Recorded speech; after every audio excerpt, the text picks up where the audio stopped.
지금부터 약 2년 반 전에 오늘간 이 본문을 가지고 복음을 위한 삶, 이런 제목으로 말씀을 드린 적이 있습니다. 이제 오늘 동일한 본문을 가지고 약간 다른 관점에서 이 본문을 같이 생각해 보고자 합니다. 오늘 본문은 바울이 복음을 전하는 자로서 어떤 자세를 가지고 복음을 전했는지를 우리에게 잘 보여주고 있습니다. 우리는 다 그리스도로부터 복음을 전하는 이런 사명을 받은 자들입니다. 물론 우리들 중에 그런 사명을 얼마나 열심히 수행하는지에 대해서는 사람마다 정도가 다르겠지만 우리가 열심히 그 사명을 수행하든 하지 않든 우리는 다 그리스도로부터, 하나님으로부터 복음을 전하는 사명을 받은 사람이라고 하는 것은 의심할 수 없는 사실입니다. 오늘 이 본문에서 바울은 복음을 전할 때 어떤 자세를 가지고 우리는 복음을 전해야 하는지 우리에게 잘 말하고 있습니다. 바울은 바울 자신이 어떤 자세를 가지고 복음을 전하고 있는지 자기의 모습을 이야기해가며 복음을 전하는 자의 자세를 말하고 있습니다. 오늘 본문에서 우리가 무엇보다도 깨달아야 할 것은 복음을 전하는 자는 종의 자세를 가져야 한다는 것을 우리가 반드시 깨달아야 합니다. 우리는 종이다, 이런 자세로 복음을 전해야 합니다. 무엇보다도 우리는 하나님의 종입니다. 예수 그리스도의 종입니다. 복음을 전하는 자는 나는 하나님의 종, 예수 그리스도의 종이라, 이런 의식을 가지고 사람들에게 나아가야 합니다. 오늘 17절에 보면 우리가 무슨 말인지 개역 개정 성경을 보면 잘 이해가 되지 않는 구절이 나옵니다. 내가 내 자의로 이것을 행하면 상을 얻으려니와 내가 자의로 아니한다 할지라도 나는 사명을 받았노라. 17절에 나온 이 말씀은 이해하기가 쉽지 않은 말씀입니다. 쉽게 풀이하면 다음과 같은 뜻입니다. 내가 이것, 즉 복음을 전하는 것을 할 수도 있고 하지 않을 수도 있는 나에게 주어진 선택의 것이라고 하면 내가 안 할 수도 있는데 복음을 전한다고 하면 그런 경우는 내가 반드시 싹스를 받아야 되겠죠. 보수를 받아야 되겠죠. 그 대가를 받아야 합니다.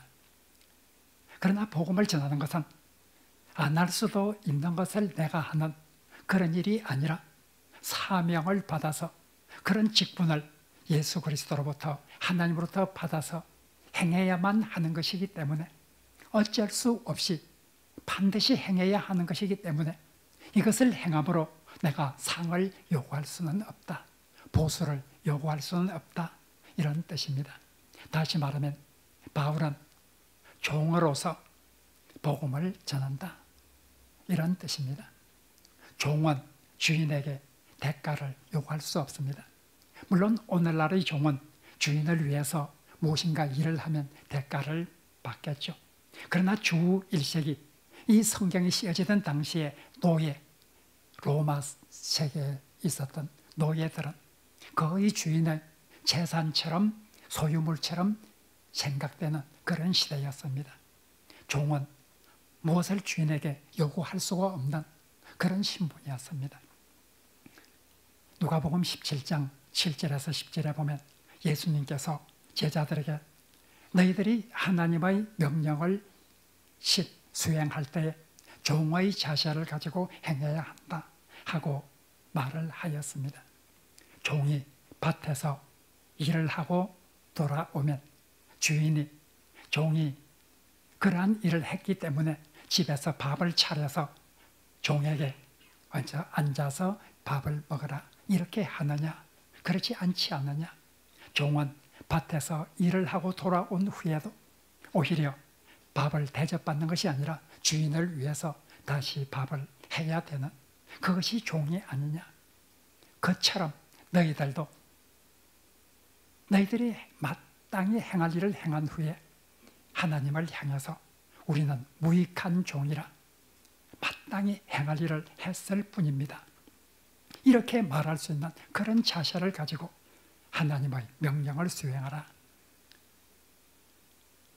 예수님께서 말씀하신 말씀입니다. 바로 그와 마찬가지로 바울은 나는 종이다. 하나님의 종이라. 내가 복음을 전하는 것은 해도 좋고 안 해도 좋은 것을 내가 선택할 수 있는 것을 내가 하는 일이 아니라 종으로서 주인께서 명령하신 바를 마땅히 행할 수밖에 없는 그런 일이기 때문에 나는 복음을 전한다 할지라도 자랑할 것이 없고 복음을 전한다 할지라도 어떤 하나님으로부터 대가를 요구할 수 있는 것이 아니다. 이렇게 말하고 있습니다. 16절에서 바울은 말하고 있습니다. 내가 복음을 전한 것은 부득불할 일임이라. 이것은 나에게 선택의 일이 아니라 하나님으로부터 받은 필수적으로 행해야 될 이런 사명을 받았기 때문에 내가 이 직무를 게을리한다고 하면 나에게 화가 있을 것이라. 이렇게 바울은 생각을 합니다. 내가 주님께로부터 받은 이 사명을 게을리한다고 하면 나는 화가 있을 것이라. 이것이 바로 바울의 생각이었습니다. 바울은 철저히 나는 하나님의 종이고 그리스도의 종이라. 그래서 내가 복음을 전하는 것은 마땅히 행할 일을 할 뿐 종으로서 주인의 명령에 따른 그런 일을 마땅히 행할 뿐 어떤 자랑이나 어떤 대가도 주님으로부터 요구할 수 없고 나는 오직 그런 심정으로 복음을 전한다 하고 말하고 있습니다.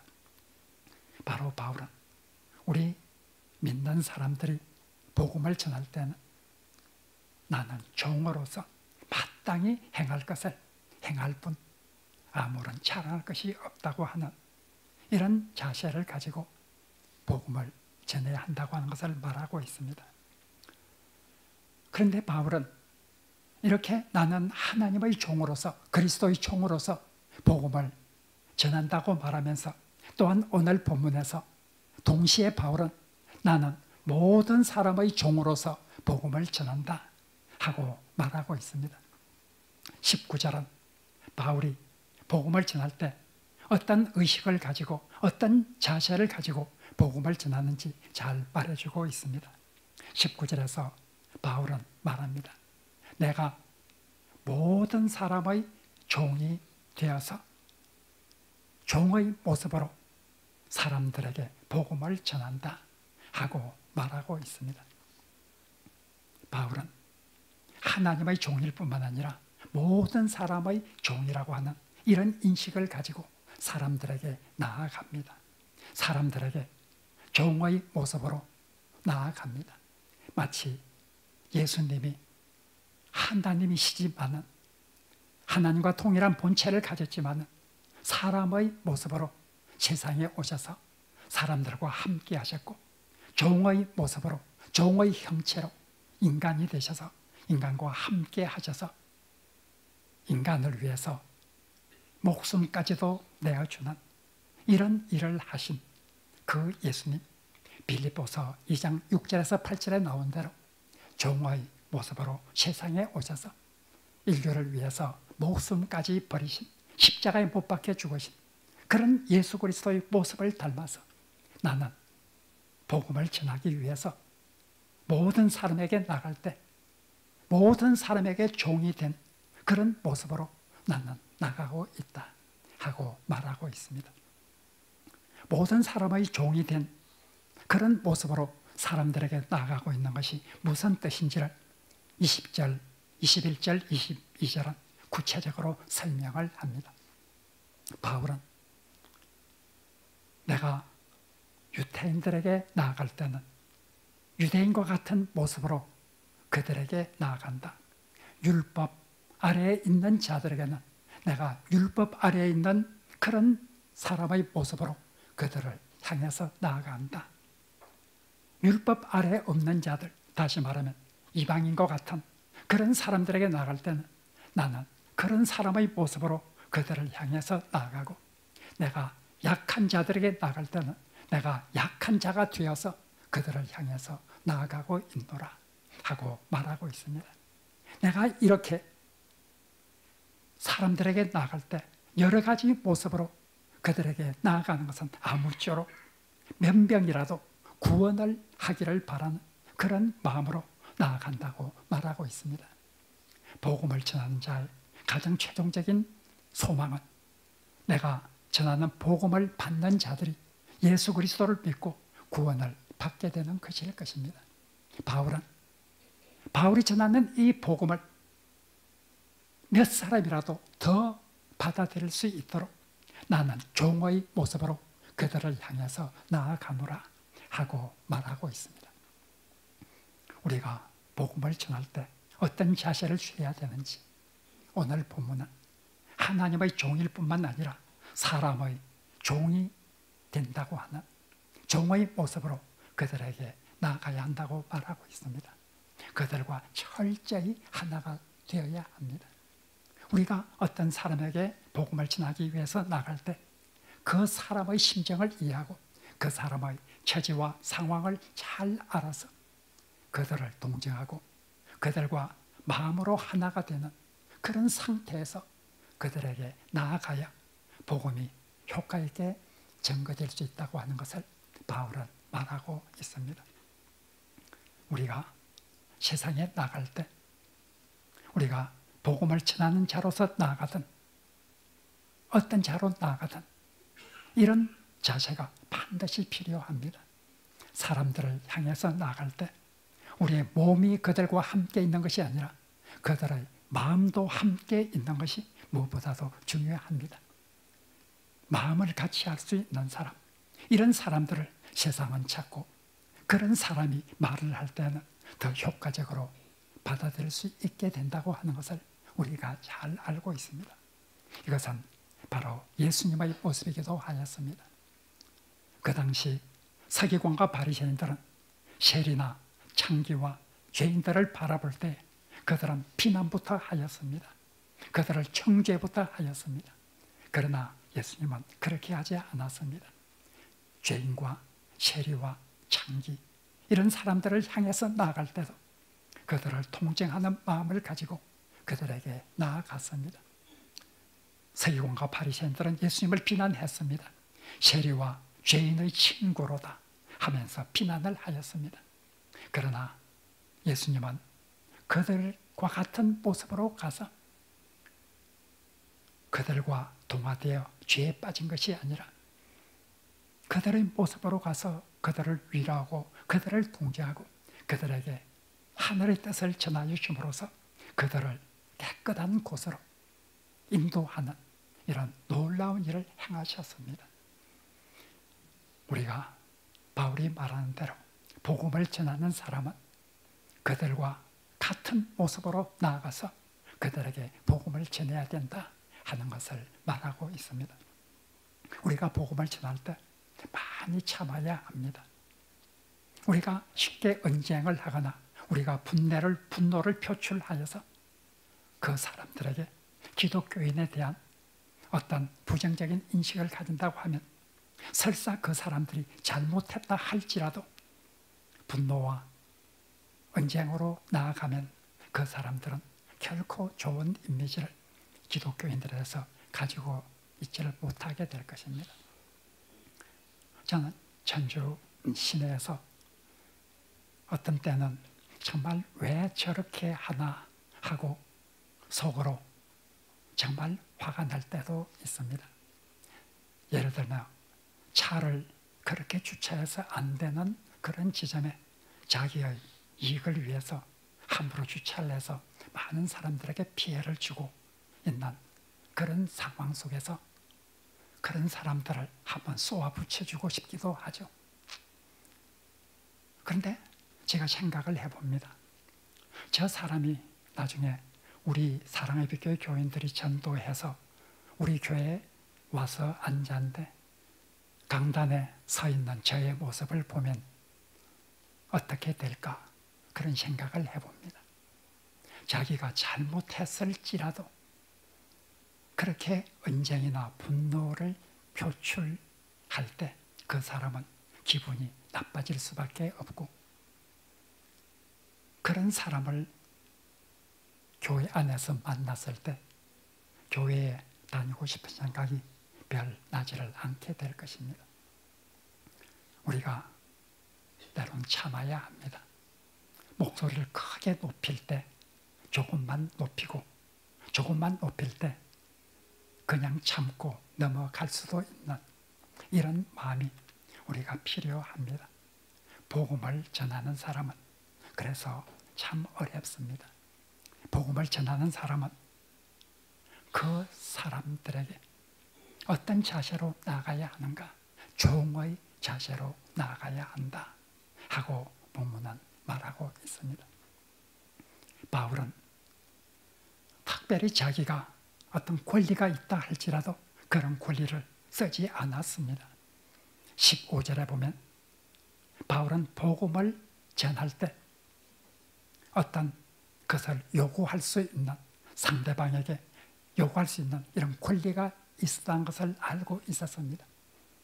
예를 들면 사도가 복음을 전하면 사람들로부터 생계를 유지하기 위한 이런 생활비를 지원을 받습니다. 바울도 그렇게 요구할 수 있는 권리가 있었습니다. 그러나 오늘 15절에 보면 나에게 그런 권리가 있다 할지라도 덕을 위해서, 다른 사람들에게 유익을 끼치기 위해서 나는 그 모든 것을 포기하였다. 바울은 자기의 권리마저도 포기할 수 있는, 복음을 위해서 포기할 수 있는 이런 자세로서 복음을 전하는 사람이었습니다. 우리가 종의 모습으로 사람들에게 나아간다고 하는 이 말 속에는 우리가 종이기 때문에 참아야 하고, 우리가 종이기 때문에 우리의 권리마저도 포기해야 되고, 우리의 종이기 때문에 상대방을 높이 세워주는 이런 어떤 자세로 상대방에게 나아가야만이 복음을 전하는 자의 바른 자세라고 하는 것을 바울은 말하고 있습니다. 그리고 마지막으로 오늘 본문은 이런 복음을 전하는 바울이 어떤 상을 생각하고 있는지 우리에게 말하고 있습니다. 이렇게 복음을 전하는 바울은 어떤 상을 염두에 두고 있을까요? 18절은 복음을 전하는 자의 자세로서 바울에 대한 놀라운 모습을 우리가 발견하게 됩니다. 바울은 자기는 상을 받는다. 자기가 복음을 전할 때 값 없이 전하고 있습니다.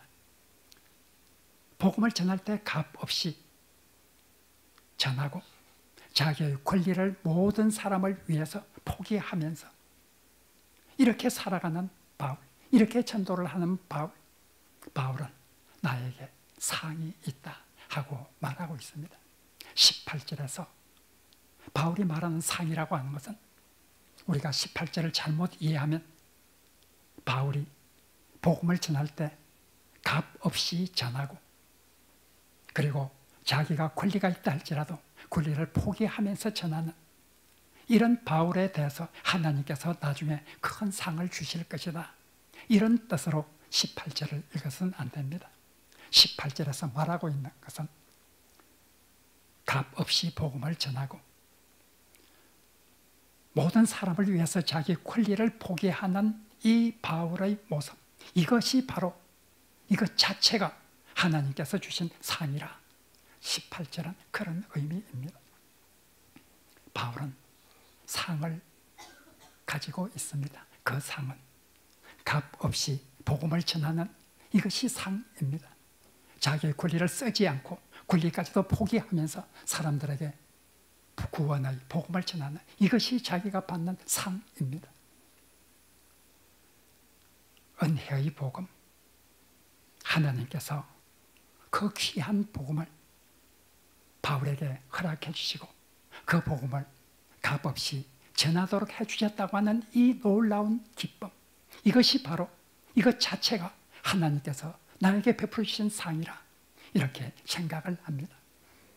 복음을 전해서 아무쪼록 몇 사람이라도 구원을 받게 되면 복음을 전해서 구원을 받는 그 놀라운 것을 바라보면서 복음 보람을 느끼는 이 바울의 마음, 그 큰 보람, 이것이야말로 하나님께서 자기에게 주신 상이라 이렇게 생각을 합니다.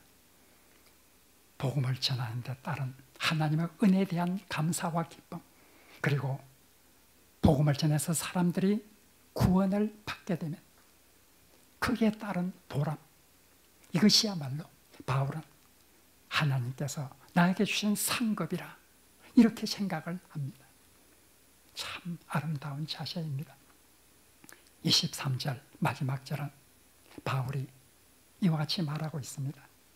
내가 하나님으로부터 받은 큰 상인데 그것은 내가 복음에 참여하는 것이라. 복음에 참여한다고 하는 것은 복음을 전하는 일에 동참한다는 말이 아닙니다. 여기에서 복음에 참여한다고 하는 말은 복음의 결과, 즉 구원을 받고 하늘의 백성이 되고 하나님의 자녀가 되고 영원한 천국의 백성이 되는 이 복음이 가진 약속, 이 약속에 참여하는 것, 이것이야말로 하나님께서 나를 위해서 준비하신 놀라운 상이라 이렇게 말하고 있습니다. 바로 하나님께서 베푸신 구원, 그것이 복음을 전하는 나에게 하나의 큰 상이고 복음을 기쁘게 전할 수 있는 이런 자신의 상황, 이것이 하늘의 복이고 복음을 전해서 사람들에게 예수 그리스도를 믿게 하고 몇 사람이라도 예수 그리스도를 믿게 되는 이런 상황을 보면서 보람을 느끼는 이 기쁨과 보람이야말로 하나님께서 복음을 전하는 나에게 주시는 큰 상급이라 이렇게 생각을 하고 바울은 살아가고 있습니다. 바울은 많은 고난을 받았습니다. 복음을 전하기 위해서 수많은 박해를 받았습니다. 바울이 그런 박해를 이기고 끝까지 복음을 전하는 일에 충성할 수 있었던 것은 이러한 하늘의 상을 바로 실감했기 때문입니다. 하늘의 상이란 것은 먼 미래에 주어지는 종말론적인 하나님 나라에서 하나님께서 주어지는 이 상이 아니라 지금 복음을 전하는 이 시점에서 기쁨과 보람을 주고 구원을 확신하게 해주는 이것이야말로 하나님께서 복음을 전하는 자신에게 주는 큰 상이라는 것을 깨닫고 그래서 어떤 고난도 이기며 힘있게 살아가는 바울의 모습을 우리에게 보여주게 되었습니다. 사랑하는 성도 여러분, 우리는 이런 복음을 전하는 자로서 예수 그리스도의 종으로서 직무를 받았습니다.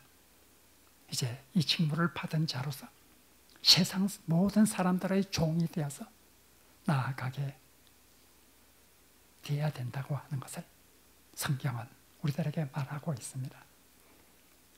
복음을 전할 때 우리에게 기쁨이 있고 우리에게 보람이 있고 복음을 전하는 우리에게 구원의 확신이 있는 이것이야말로 하나님께서 복음을 전하는 우리에게 주시는 큰 상이라고 하는 것을 기억하면서 오늘도 이런 복음을 전하는 자로서 가져야 될 이런 모습을 생각하며 이런 바울 같은 모습으로 세상에 나아갈 수 있는 그런 하늘의 은총이 우리 모두에게 있기를 간절히 바랍니다.